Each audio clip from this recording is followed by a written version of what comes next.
Saludos mi gente, aquí Linoshka Marí, Mundo 43, espero que estén bien. Vamos a apreciar este video donde pudimos observar bien quién fue el padre Francisco, un argentino que no quería ser papa. Aquí está la biografía gracias a Sarincini. Apreciémoslos ahora. Jorge Bergoglio nunca creyó que iba a ser papa. Rezaba para no serlo. Incluso él, hombre de andar caminando las calles de Buenos Aires, a pesar de ser cardenal y máximo jerarca de la iglesia en Argentina, llegó como todos los domingos a las 5:30 de la mañana a recoger el diario La Nación. Era domingo 24 de febrero de 2013. Allí saludó al dependiente del kiosco, Luis del Regno, y hablaron de algo en particular: la renuncia un mes antes del Papa Benedicto XVI.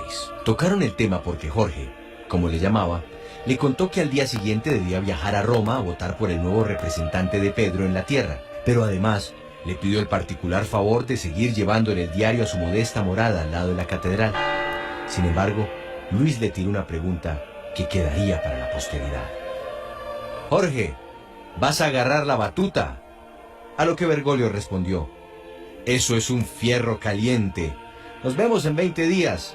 Vos seguí tirando el diario».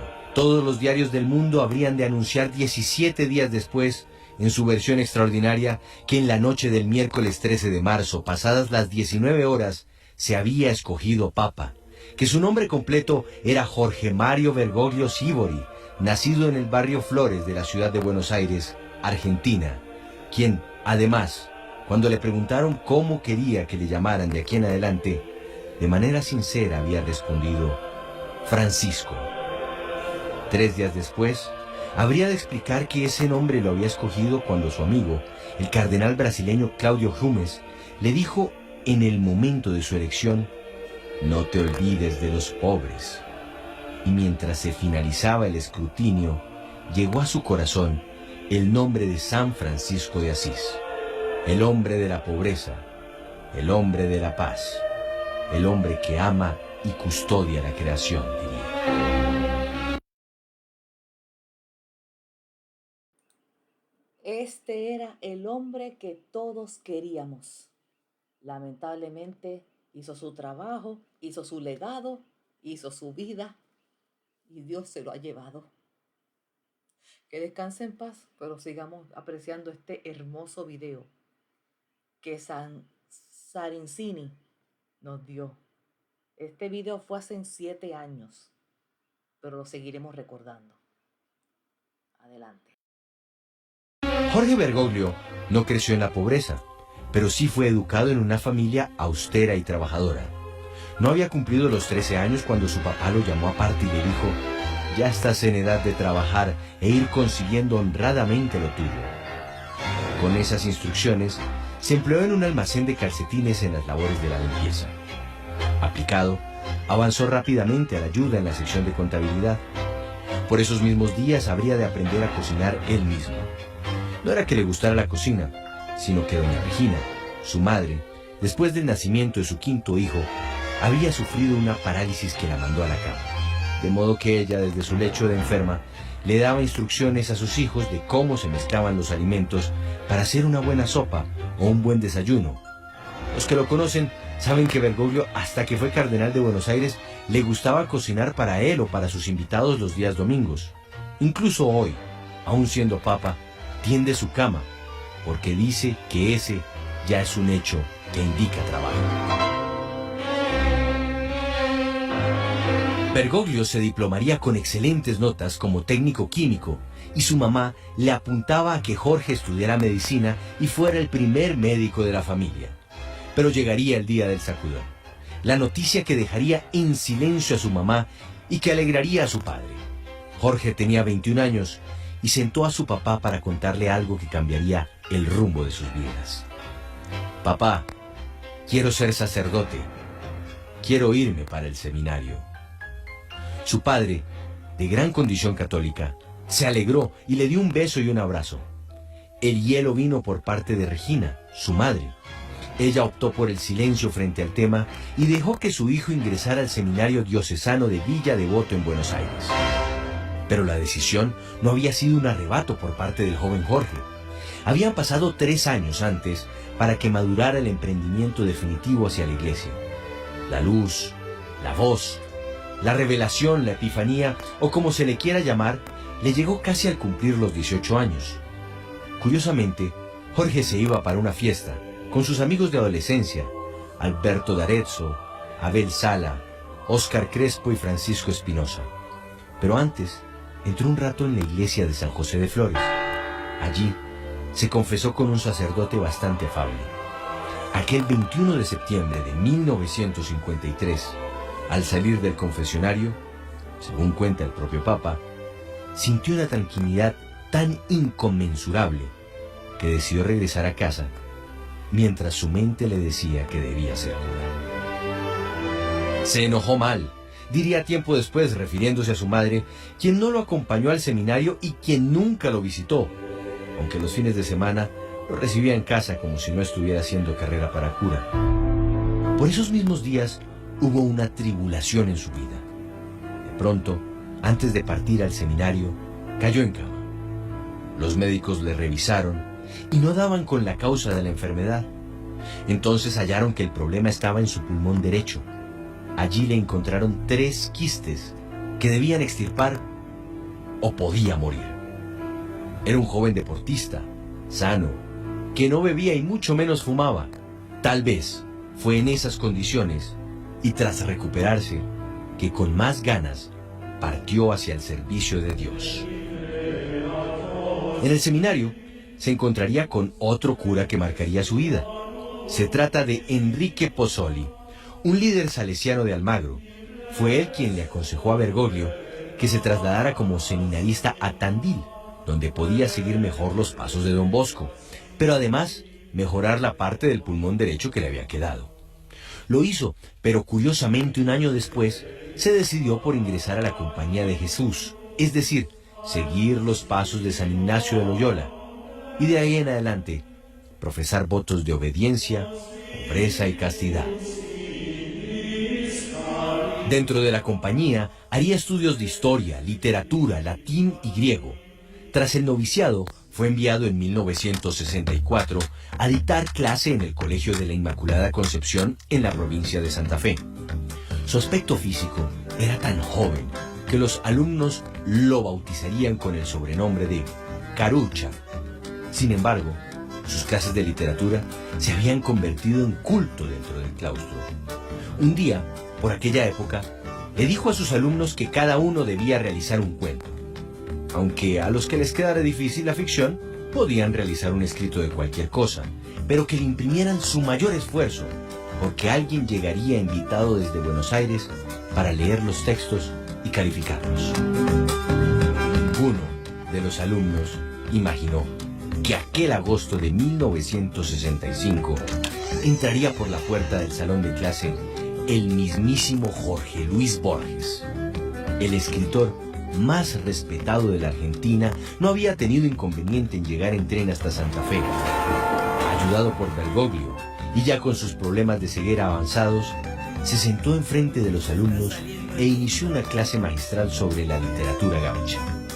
Pero además, el maestro de las letras les anunció que se quedaría 2 días más y que escucharía la lectura de cada uno de los cuentos, tanto para aconsejar como para corregirlos. De ese episodio saldría un libro que hoy no se consigue en ninguna parte, pero que hace parte de la grandeza de Borges y Bergoglio. Los dos escogieron 14 historias y titularon la recopilación como Textos Originales, con prólogo del propio Borges. Jorge Mario Bergoglio prácticamente se ordenó sacerdote a los 33 años, la edad de Cristo. Era diciembre de 1969 y aquella vez se llevó una gran sorpresa. Dentro de los asistentes estaba su madre Regina. Yo te puedo enseñar en...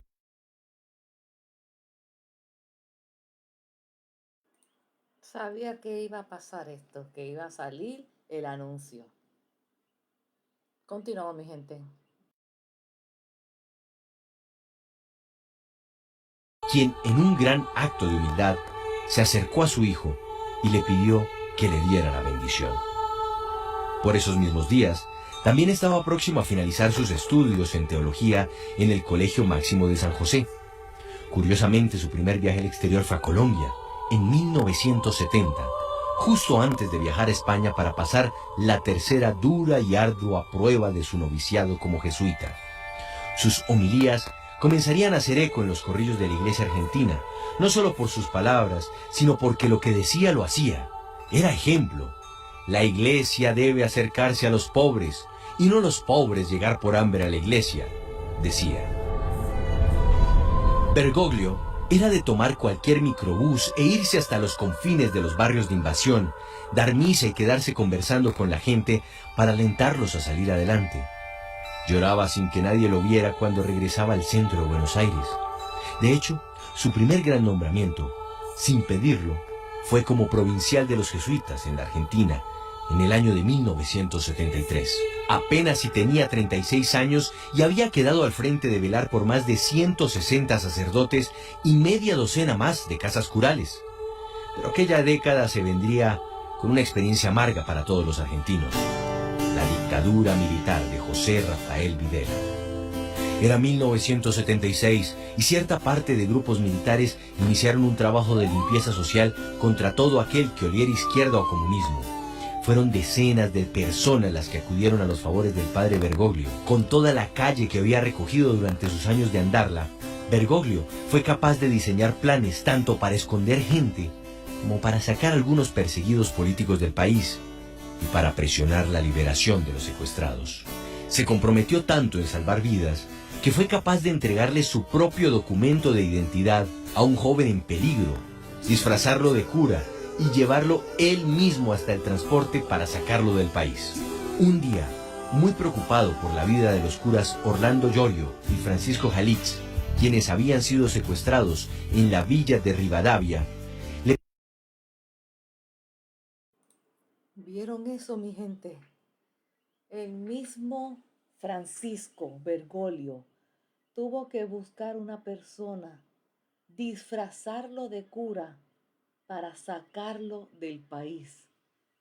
Nadie hace eso, porque Dios se lo llevó. Entendemos que él estaba muy malito de salud.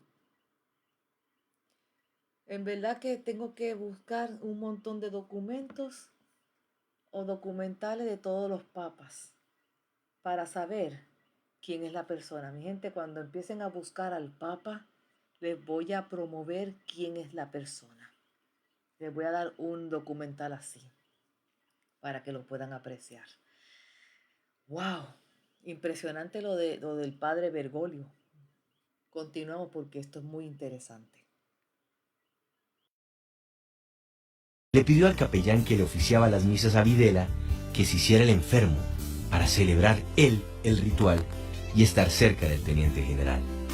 Mucho tiempo después, se supo que no solo habló con Videla para que liberaran a Llorio y a Jalix, sino que también lo hizo con un almirante de apellido Macera que tenía mucha injerencia en la cúpula militar. Los dos curas finalmente saldrían con vida, pero enemigos de Bergoglio tergiversarían la historia, afirmando que por él habían sido secuestrados y torturados. Como párroco, a mediados de los años 80 y 90, fundó 4 nuevas iglesias y logró montar media docena de comedores para los niños pobres. El 13 de mayo de 1992, al sacerdote Jorge Mario Bergoglio lo mandó llamar Monseñor Ubaldo Calabresi a la sala de espera del aeropuerto de Ezeiza. Hablaron de variedad de cosas sobre el trabajo en Buenos Aires.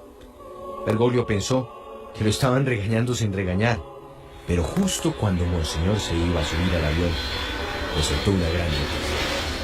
Fuiste nombrado obispo auxiliar de Buenos Aires. La designación se hace dentro de 8 días. Vaticanistas que han investigado la vida de Bergoglio han coincidido en una cosa: el argentino nunca ha hecho lobby para ascender en la iglesia.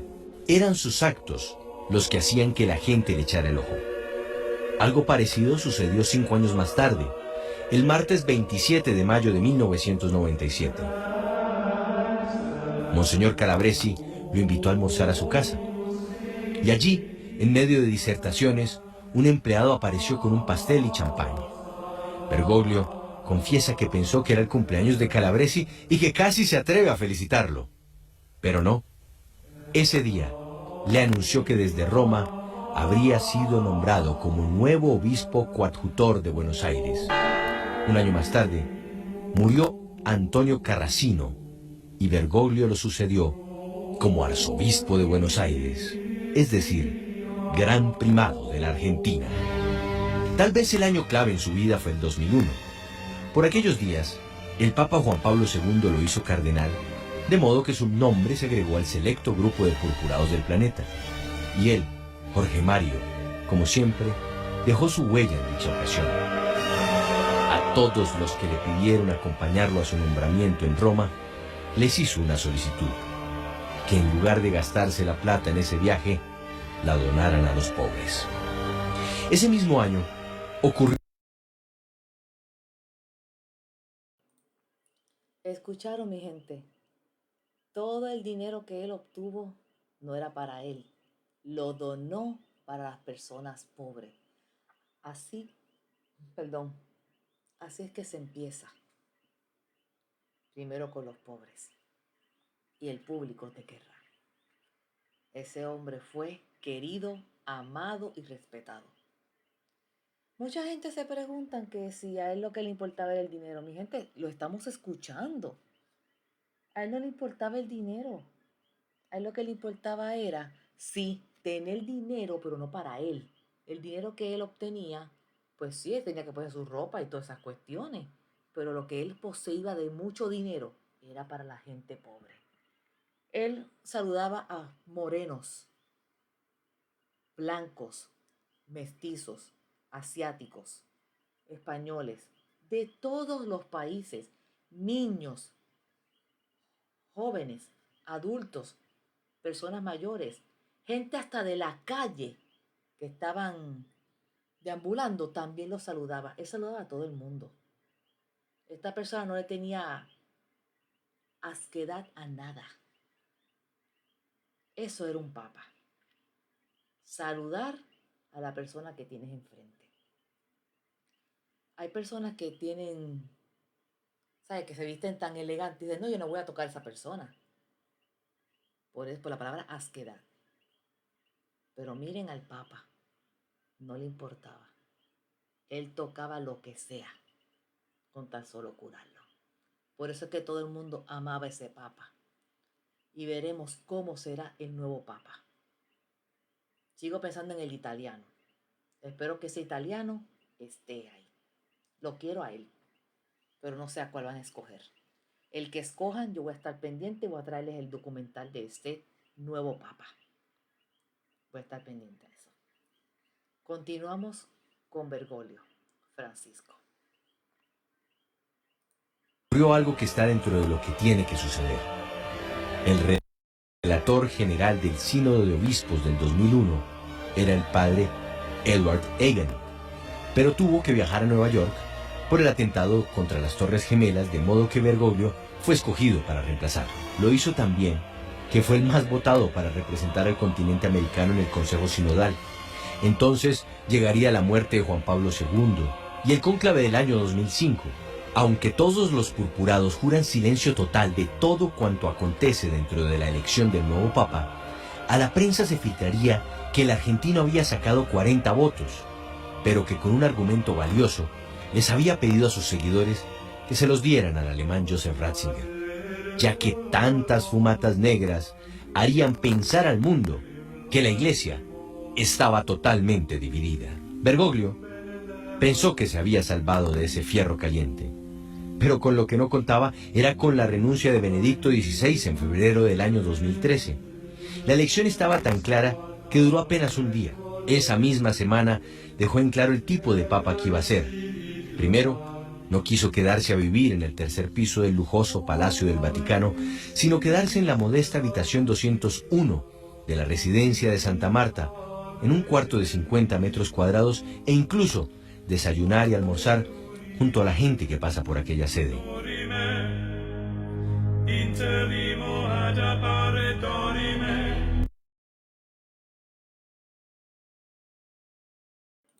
¿Están escuchando bien? El Papa no quiso los lujos, sino quiso un cuarto en Santa Marta. Eso es apreciado. Continuamos.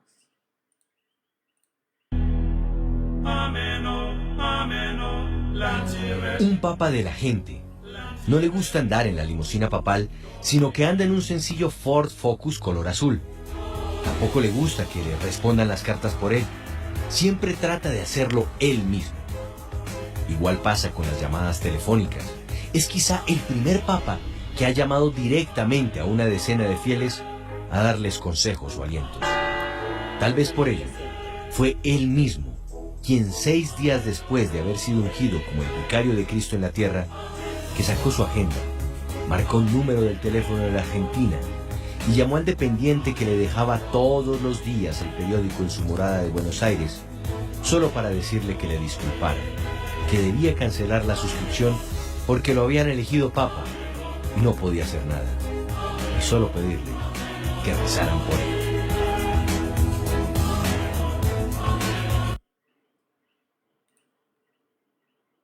Qué hermoso documental. Espero que lo hayan disfrutado como yo lo disfruté. Muchas gracias al señor Sarincini por este documental del Papa Francisco Bergoglio. Espero que lo hayan disfrutado. Pueden ver el video, opinar, comentar, compartirlo si gustan, porque es algo digno de admirar. Gracias a todos por haber estado aquí. Bendiciones para todos. Aquí Mundo 43 con Linoch Camari se despide.